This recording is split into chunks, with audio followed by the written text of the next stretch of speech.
박인기 목사의 바로 알고 바로 믿자. 경배, 하나님께 경배하라. 안녕하십니까. 순천 성경심례교회 박인기 목사입니다. 오늘은 경배에 대해서 말씀드리겠습니다. 우리 주변에는 수많은 교회들이 있고 교회는 매주일마다 하나님께 경배드리기 위해서 사람들이 모입니다. 그런데 그 경배가 다 하나님께서 받으시는 경배라고 할 수 있겠습니까? 경배란 오직 하나님께만 드려야 하며 또한 하나님께 받아들여져야만 비로소 경배가 될 수 있는 것이지, 사람들이 모여서 경배한다고 해서 무조건 받아들여지는 것은 아닙니다. 왜냐하면 마귀가 하나님을 대신해서 경배를 받기 때문입니다. 마귀는 하나님 대신 하나님의 자리에서 경배를 받으려고 하는 사악한 존재입니다. 성경은 다른 신에게 경배하지 말라는 것은 물론 사람이나 사람이 만든 형상이나 천사나 군상들이나 자연에 대해서도 경배하지 말라고 분명히 경고하고 있습니다. 이스라엘 백성들이 이집트에서 나왔을 때 모세는 계명을 받기 위해 하나님의 산으로 올라갔고, 모세가 내려온 것이 지체되자 백성들은 금송아지를 만들어 그것을 그들의 신으로 삼아 금송아지에게 경배하며 희생제를 드렸는데, 이 경배는 마귀가 받은 것입니다. 이 잘못된 경배로 인해 이스라엘 민족은 멸망할 뻔했는데 모세의 중보로 재앙을 면했지만 이 일로 인해서 3,000명이 죽음을 당했습니다. 거짓 신에게 경배하는 것은 하나님께 큰 죄를 짓는 것입니다. 다니엘서 3장에 보면 바빌론의 느부갓네살 왕이 도라평원에 금으로 형상을 만들어 놓고 악기를 연주하면서 금 형상에게 경배하기를 강요합니다.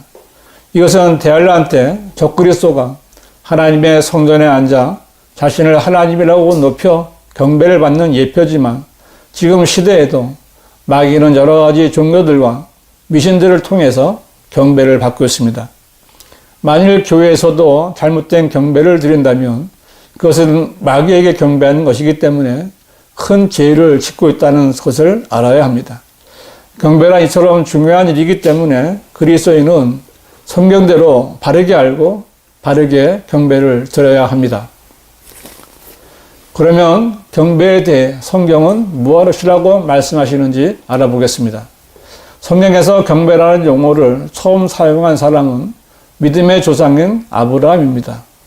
창세기 22장에 있는 내용인데, 하나님께서는 아브라함을 시험하시면서 그의 사랑하는 독자 이삭을 하나님께서 정하신 곳에 가서 번제로 드리라고 말씀하십니다. 아브라함은 이삭과 길을 떠났고 하나님께서 정하신 곳에 왔을 때 아브라함은 그의 종들에게 너희는 나귀와 함께 여기에서 머물라. 나와 아이는 저기로 가서 경배드리고 다시 너희에게로 돌아오리라고 말합니다. 이 창세기 22장 5절이 성경에서 경배라는 용어가 처음 나온 구절입니다. 아브라함의 경배는 어떤 것일까요? 아브라함은 이삭만 데리고 그 산에 올라가 이삭을 묶고 제단에 나무 위에 올려놓고 이삭을 죽이려고 칼을 잡았습니다. 그때 하나님께서는 아브라함을 부르십니다. 창세기 22장 12절에 그가 말하기를 내 손을 아이에게 대지 말고 아무 일도 그에게 하지 말라. 내가 내 아들 내 독자라도 내게 아끼지 아니하였으니 나는 이제 내가 하나님을 두려워하는 줄을 아노라 하더라고 했습니다. 이때 하나님께서는 아브라함의 경배를 받으신 것입니다. 아브라함의 예로 볼 때 경배란 하나님을 믿는 성도가 하나님의 말씀에 복종하는 것이고 하나님을 첫째로 사랑하는 것이며 하나님을 두려워하며 하나님께서 정하신 예물을 하나님의 방법대로 드리는 것입니다. 이것이 성경이 말씀하시는 경배의 기준입니다. 만일 이 가운데 하나라도 부족했다면 그 경배는 하나님께서 받으실 수가 없던 경배가 되는 것입니다. 누구든지 하나님을 믿는 사람이라면 성경대로 바르게 알고 하나님께 받아들여지는 경배를 드려야 합니다. 예수님께서는 신약 성도들에게 경배에 대해서 말씀하셨습니다. 요한복음 4장 24절에서 예수님께서는 하나님은 한 영이시니 그분께 경배드리는 자들은 영과 진리로 경배드려야만 하리라는 말씀으로 경배드리는 자들의 기준을 확정하셨습니다. 여기서 영으로 경배드려야 한다는 말은 한 영이신 하나님께 받아들여지는 경배는 거듭난 성도들만이 드릴 수 있다는 것을 말씀합니다.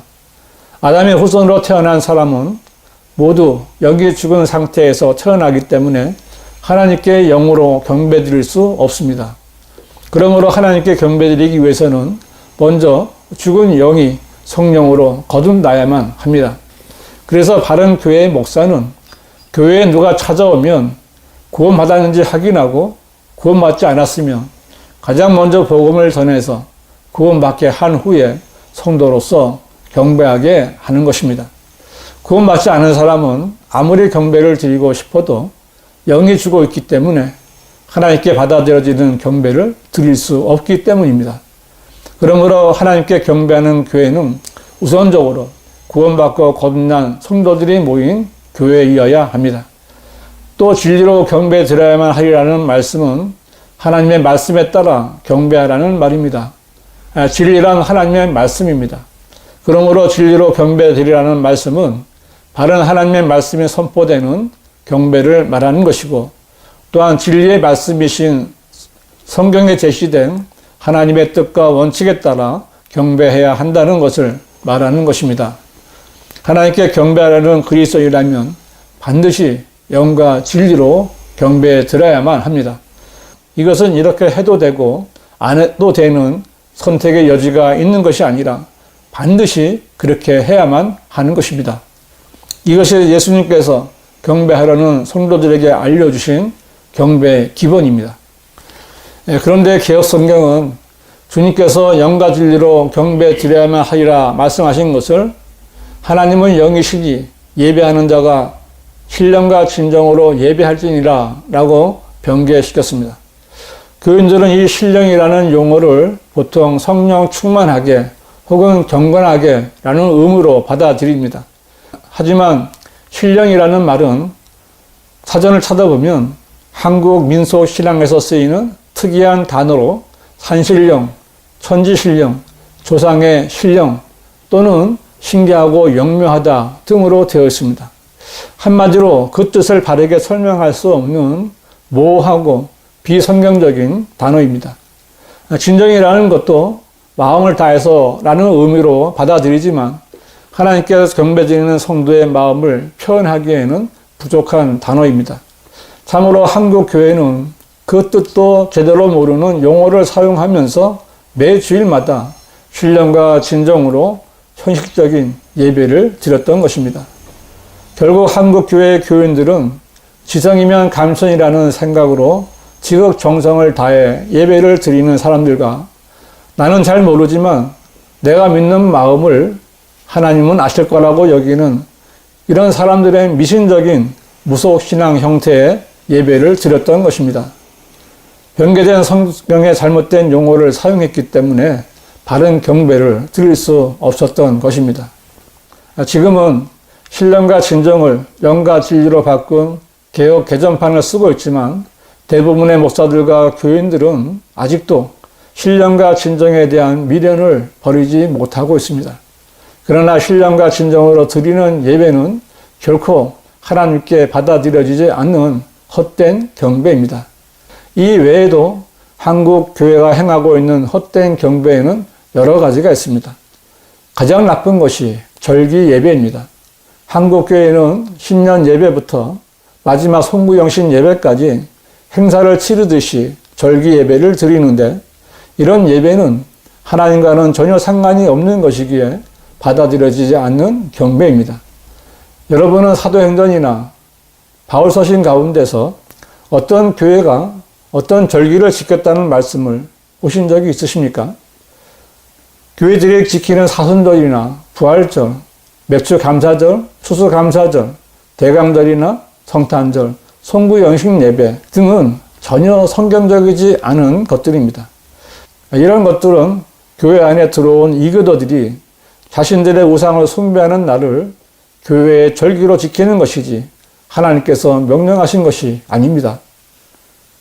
교회들이 절기를 지키는 이유는 그들이 무지하든지 아니면 마귀에게 이용을 당하든지 아니면 교인들의 돈을 더 걷는 수단으로 절기를 이용하는 것 뿐입니다. 대부분의 교회들은 주일 오후 예배를 경배와 찬양이라는 이름으로 모입니다. 그런데 이 예배는 경배라고는 하지만 그 예배의 주체는 하나님이 아니라 사람들입니다. 드럼과 전자, 기타 등 요란한 악기 소리와 재즈와 락 리듬에 따라 반복적인 가사로 노래하는 가운데 사람들의 감정에 점점 고조되고 흥분에 휩싸인 사람들은 악기 소리와 박자에 따라 박수를 치며 흥에 빠져 어깨와 엉덩이를 들썩이기까지 합니다. 그들은 하나님께 찬양한다고 하지만 찬양과 경배 시간은 경배 시간이 아니라 거룩하신 하나님을 모독하는 시간이고 사람들을 즐겁게 해주는 쇼에 불과한 것입니다. 또 누구든지 예배에 참여할 수 있고 함께 어울려야 하면서 열린 예배를 드리는 교회들도 있는데 구원받지도 않은 사람이 아무리 많이 와서 즐겁게 노래를 부르고 율동을 하면서 주님을 부른다고 해서 예배가 되고 하나님께서 좋다고 받으시는 겁니까? 그런 예배들은 하나님께서 받으시는 것이 아니라 혼란의 창시자인 마귀가 받는 경배입니다. 이처럼 조금만 상식적으로 생각해도 하지 말아야 할 일들을 교회들이 경배라는 이름으로 행하고 있는 것입니다. 여러분은 여러분이 드리는 경배가 하나님께 받아들여지는지 잘 생각해 봐야 합니다. 경배의 기준은 하나님이십니다. 하나님께서 받지 않으시는 경배는 헛된 경배일 뿐입니다. 성경은 하나님을 첫째로 사랑하고 하나님의 말씀에 순종하며 하나님을 두려워하는 거듭난 성도들이 영과 진리로 드리는 경배만을 받으신다고 말씀하십니다. 성도들이 드리는 경배에는 찬양과 기도와 헌금과 설교가 있습니다. 설교는 경배의 핵심입니다. 성도들은 설교를 통해 위로와 힘을 얻으며 잘못된 행실에 대한 찔림을 받고 또 하나님께 헌신을 다짐하게 됩니다. 설교는 하나님의 말씀을 전하는 것입니다. 설교자는 권위가 있어야 되고 거짓이 없어야 하고 위선이 없어야 합니다. 그런데 설교자가 변개된 성서를 가지고 설교한다면 올바른 하나님의 말씀을 전할 수 없고 영과 진리로 경배드릴 수 없습니다. 여러분, 하나님께서는 영과 진리로 경배드리는 경배자를 찾으십니다. 하나님께서 받으시는 참다운 경배를 드릴 수 있는 기준은 거듭나는 것입니다. 그리고 변개되지 않은 바른 진리의 말씀이 있어야 합니다. 변개된 성토대로 한다면 아무리 잘한다 해도 그것은 기준이 틀리기 때문에 옳은 경배로 받아들여질 수 없습니다. 여러분의 영이 거듭났으면 변개되지 않은 바른 성경을 찾으십시오. 그리고 하나님께서 정하신 대로 경배를 드리십시오. 절기 예배, 경배와 찬양, 열린 예배 등은 하나님께서 받지 않으시는 경배입니다. 그러면 누가 그 경배를 받겠습니까? 바로 마귀가 그 경배를 받는 것입니다. 구원받은 성도는 경배를 통하여 영생과 부활의 소망을 주신 하나님께 감사하며 찬양을 드리고 바른 성경과 바른 진리의 지식에 따라 주님의 명령들에 순종하며 주님의 다시 오심을 소망하는 것입니다. 여러분은 하나님께 받아들여지는 참된 경배자가 되셔야 합니다. 바른 경배에 대해서 자세히 알고 싶은 분은 연락 주시거나 댓글로 남겨주시기 바랍니다. 지금까지 박인기 목사의 바로 알고 바로 믿자였습니다.